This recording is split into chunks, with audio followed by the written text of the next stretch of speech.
Good morning friends. CCP next quiz next question. एक series मैंने आपको दे दिया था, सेकंड अभी देखते हैं सीसीपी के लिए क्वेश्चन। क्वेश्चन स्टार्ट करते हैं। सबसे पहला क्वेश्चन है, current asset comprises those who are converted in cash limit within a period of. Current asset क्या होता है? Current assets and current liability, ठीक है।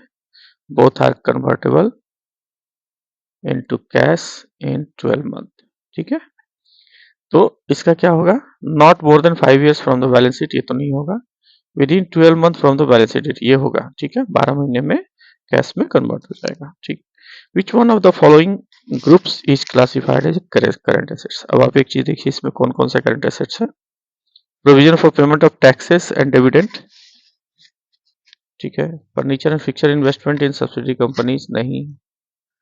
कैपिटल एंड फ्री रिजर्व्स, नहीं, ठीक है। Cash and bank balances, yes, ये है। टर्म डिपॉजिट विद बैंक, ये भी है। सन्डी डेटर्स है, इन्वेंट्री है, प्रीपेड एक्सपेंसिव, मीन्स आपका आंसर डी है। Which one of the following is classified as a current liability. Current liability किसे बोलते हैं? जिसे हमें 12 महीने में पे करना होता है, ठीक है। करंट लायबिलिटी हमें 12 महीने में पे करना होता है, ठीक है। तो इसमें क्या हो सकता है? गुडविल तो कुछ है ही नहीं, ये तो इंटेंजिबल एसेट्स है। प्रिलिमिनरी एक्सपेंसेज, ये लगता है तुरंत। पेटेंट भी वही इंटेंजिबल है। डायरेक्टर्स का बोरोइंग है, वो भी नहीं। एडवांस पेमेंट ऑफ टैक्सेस, ये भी नहीं। Advance payment of machinery, no, ये प्री ऑपरेटिंग एक्सपेंसेज है। कंप्यूटर्स एंड ऑफिस इक्विपमेंट, ये भी नहीं है, ठीक है। तो क्या हो जाएगा? बैंक बोरोइंग है आपका, ये 12 महीने का होता है। सीसीओडी आपका लिमिट रिन्यूअल 12 मंथ के लिए ही होता है। सिंडिकेटर्स 12 महीने के लिए होते हैं। Other liability due for payment with in next 12 month, ठीक है। तो ये आपका आंसर सही है। What does debt service coverage ratio measures, ठीक है। डेट सर्विस क्या होता है? डीएसआर निकालते हैं हम लोग, जब भी टर्म लोन देते हैं तब हम लोग डेट सर्विस कवरेज रेशियो निकालते हैं। तो इसका मतलब क्या हो गया? टोटल कैश जनरेशन जो है आपका रिपेमेंट ऑब्लिगेशन के की तुलना में कितना है, ठीक है। डेट सर्विस कवरेज रेशियो, ठीक, डीएससीआर, ये आप, ठीक है। Total cash which of the following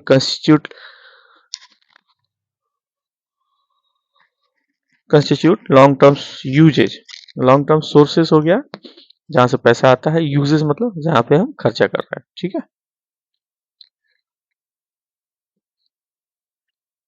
तो क्या हो जाएगा? तो जहां हम खर्चा करेंगे तो वो क्या हो जाएगा? परचेज ऑफ लॉन्ग टर्म बोलता है, जो ग्रेटर देन 12 मंथ, 36 महीने से लेते हैं वैसे। ग्रेटर देन 12 मंथ भी होगा तो हो जाएगा। परचेज ऑफ फिक्स एसेट्स लंबे पीरियड के लिए रहेगा। Increase in non current assets, okay. Decrease in long term liability, losses and payment of dividend, ठीक है। तो payment of long term lease rental नहीं होगा। डायरेक्टर्स बोरोइंग या स्टाफ लोन, ये सब नहीं होगा। ये यूजेज मतलब जहां पे आप खर्चा करते हैं, एक्सपेंसेज मतलब उसको निकालते हैं। लॉन्ग टर्म सोर्स मतलब बोरो करते हैं और बोरोइंग करते हैं। और यूजेज मतलब जहां खर्चा करते हैं। What is not correct regarding high value current ratio. High value current ratio किसे बोलते हैं? देखिए, हाई वैल्यू करंट रेशियो जहां पे होगा तो वहां पे क्या हो जाएगा? क्रेडिटर्स को आप पे नहीं कर पाएंगे। Current assets divided by current liability, अगर ये इसका रेशियो हाई होगा तो आप क्या कर पाएंगे? क्रेडिटर्स का पेमेंट नहीं कर पाएंगे। ये आपका नहीं होगा। High level book debts, high level inventory, नहीं, ठीक है। What is correct regarding acid test ratio. Acid test ratio किसे बोलते हैं?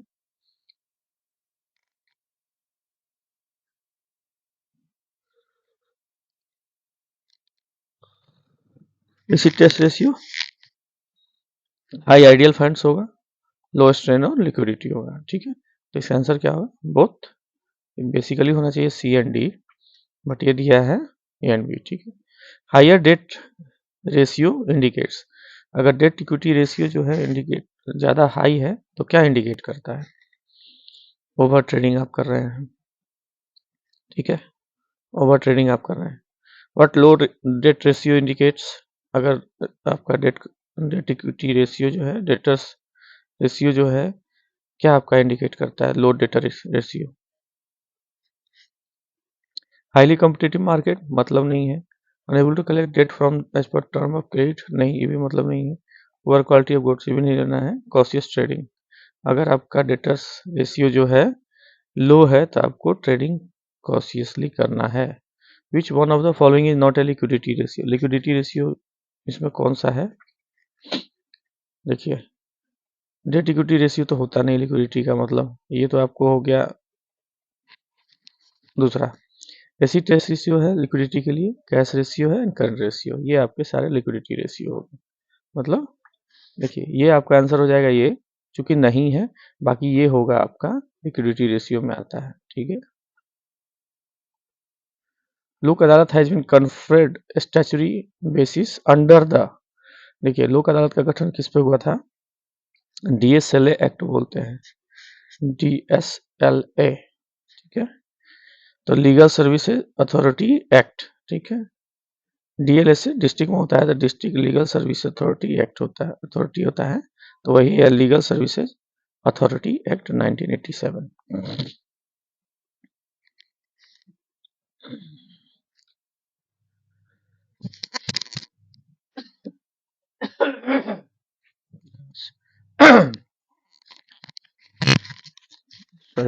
खांसी आ गई।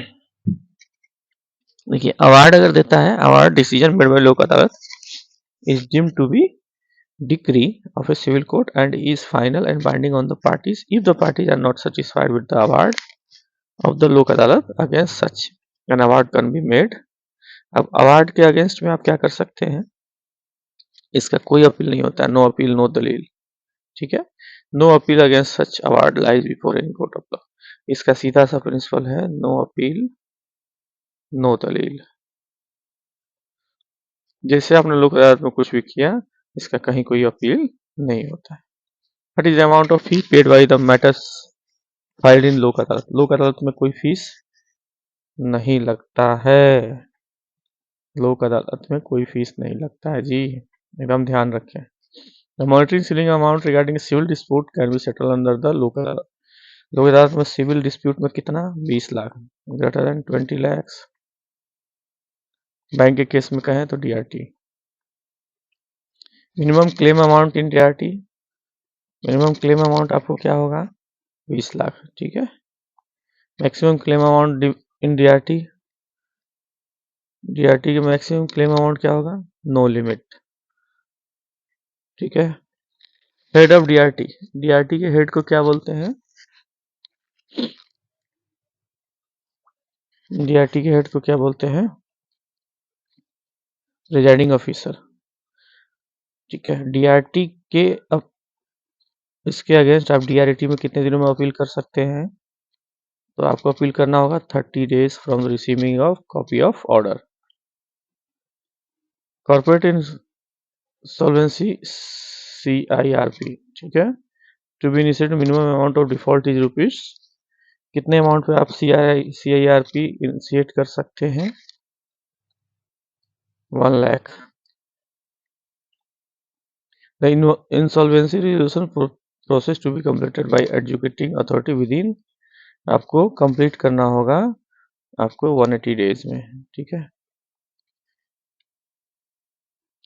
मैक्सिमम टाइम एक्सटेंशन अगर आप ले सकते हैं तो IBC प्रोसेस के लिए आप मैक्सिमम जा सकते हैं, तो आपको जाना पड़ेगा 90 दिन का।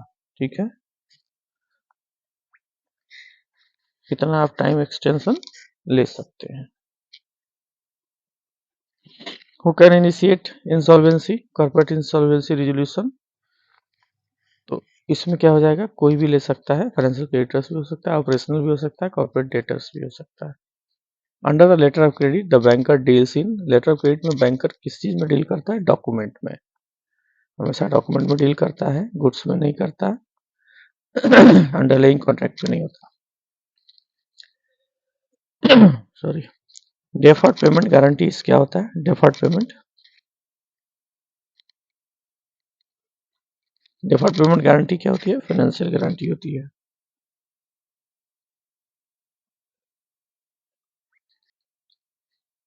In respect of pre shipment, in respect of pre shipment running account facility which one of the following statement correct? देखिए प्री शिपमेंट रनिंग अकाउंट आप दे रहे हैं तो उसमें क्या सही है आपका?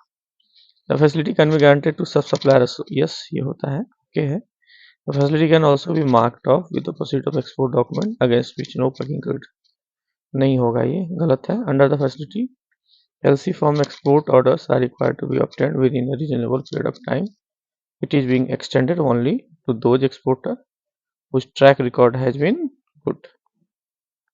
ये वाला सही है. ठीक है. Who required to bear a premium expenses in respect of PCIC WTPC for pre-shipment export finance. Pre-shipment export finance के लिए जो फीस होता है वो कौन bear करता है? Bank.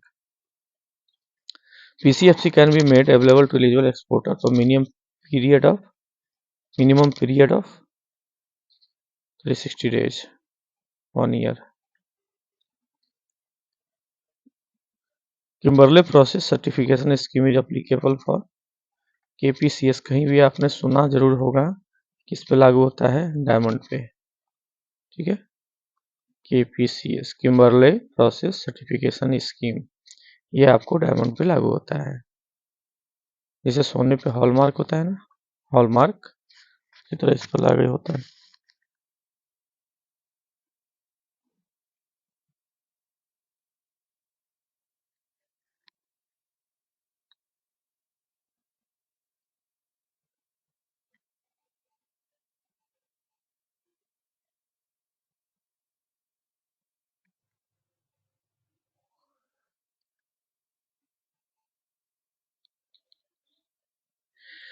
Shipping bill should be submitted to AD bank within the period of shipping bills should be submitted to AD bank within the period of कितने दिनों में आपको शिपिंग बिल सबमिट करना है?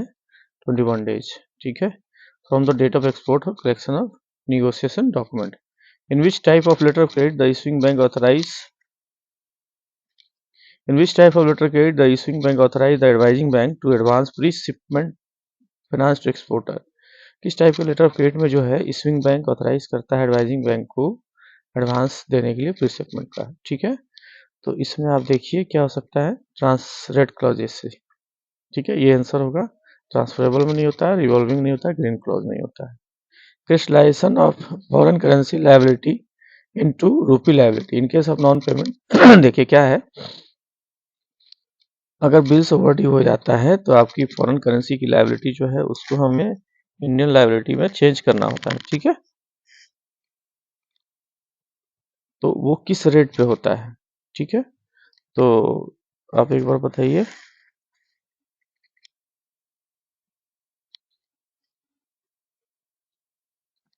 ये आपका किस पे होगा? टीटी सेलिंग रेट से.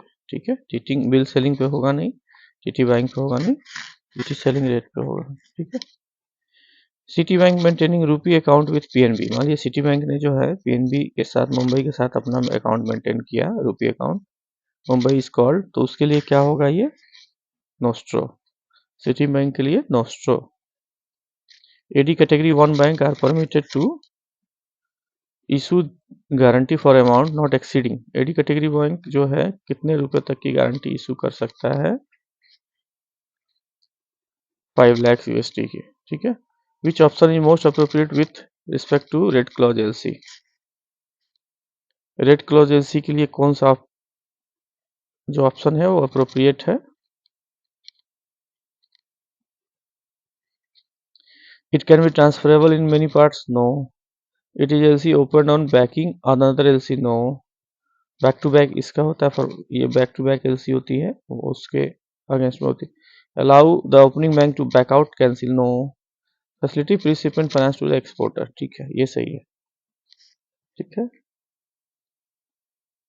इन which type of bank guarantee the appraisal is made just like a term loan assessment. किस टाइप की गारंटी जो होती है जिसमें अप्रेजल आपका टर्म लोन असेसमेंट की तरह होता है? ठीक है. तो क्या होता है? Deferred payment guarantee. ठीक है. Documentary credit LC.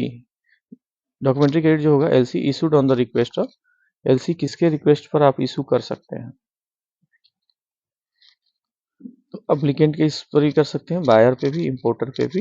मीन्स आप ऑल इन वन जिसको बोल सकते हैं, या all of A. LC issued by. Documentary credit LC issued by, कौन इशू करेगा? बायर्स का बैंक हमेशा. ठीक है. जो बायर होगा उसी का बैंक इशू करेगा। The rules governing documentary credit is frame by ICC, international chamber of commerce. ठीक है। Documentary credit issued on the basis of parent letter of credit, अगर पेरेंट लेटर ऑफ क्रेडिट के बेसिस पर इशू होता है तो जो मैंने पहले कहा बैक टू बैक एलसी होता है। किसी एलसी के अगेंस्ट में दूसरी एलसी इशू हो रही है तो उसे बैक टू बैक बोलते हैं। ठीक है। Transport document prepared after the goods are transported, transport document prepared after the goods are property transported. ठीक है। तो उसे क्या बोलते हैं?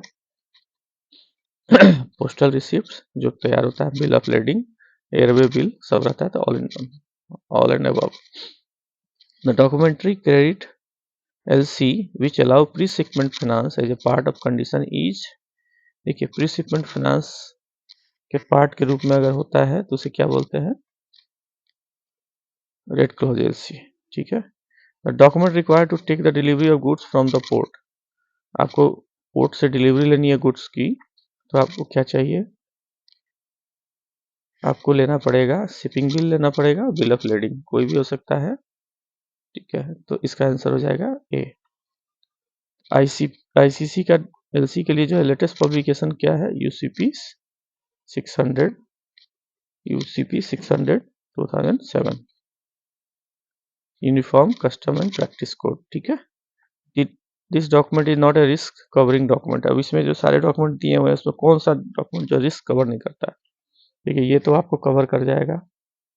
ठीक है, ये भी कवर कर जाएगा बट ये कवर नहीं करेगा। Bill of exchange, bill of exchange cover नहीं करता रिस्क के लिए, तो ये आपका आंसर सही है।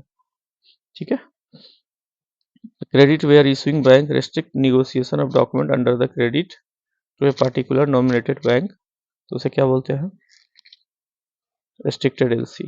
यहाँ पर रिस्ट्रिक्ट कर रहा है ना, रिस्ट्रिक्ट नेगोशिएशन, तो restricted LC. Resolution of stress assets revise framework is introduced by, resolution of stress assets revise framework is introduced by RBI. ठीक है। Which one of the following aspect is not dealt bye fair practice code, fair practice code में कौन सा aspect जो है deal नहीं होता? ठीक है। फेयर प्रैक्टिस कोड आपको लेंडर्स पे लागू होता है। देखिए टाइमलीनेस तो होगा, क्लैरिटी होगा, ट्रांसपेरेंसी होगा, सिक्योरिटी नहीं होता है। Time stipulation for disposal of loan application of SME unit for exposure above ₹5 lakh is, अगर कोई 5 लाख का लोन आप दे रहे हैं तो उसके लिए आपको टाइम फ्रेम मीन्स टैट क्या होगा डिस्पोजल के लिए, कितना होना चाहिए? 8 वीक। ठीक है। 8 7 56, लगभग 56 डेज। आपको रिकॉल करना है। Decision to initiate recall repayment of loan needs to be communicated to borrower within, आपको जो है रिकॉल और रीपेमेंट के लिए है बोरोवर को नोटिस करना है, वो विदिन 15 डेज आपको देना पड़ेगा। Inventory holding period 50 days, account receivable period 30 days, account payable period 60 days. But is the cash cycle, अब कैश साइकिल क्या होगा इसमें? कैश साइकिल कितना होगा? कहता है होल्डिंग पीरियड 50 है, रिसीवेबल 30 डेज है, अकाउंट पेबल 60 डेज है, तो कितना हो जाएगा? अब इसको जोड़ दीजिए, 50 + 30 इक्वल टू हो गया 80 माइनस कितना दिन का है? Payable 60, 20 days. ठीक है। ओके फ्रेंड्स, मैंने आपको बता दिया। चलिए इसकी देखिए कुछ क्वेश्चन इसमें से कुछ अच्छे क्वेश्चंस भी आते हैं। अगर आपको हमारा चैनल अच्छा लग रहा है तो प्लीज़ इसे लाइक ज़रूर करिए, सब्सक्राइब करिए और बेल आइकन ज़रूर दबाएं ताकि आपको अर्ली रिमाइंडर्स, अर्ली नोटिफिकेशंस मिल सके। फ्रेंड्स आप अपने दोस्तों को भी शेयर करिए।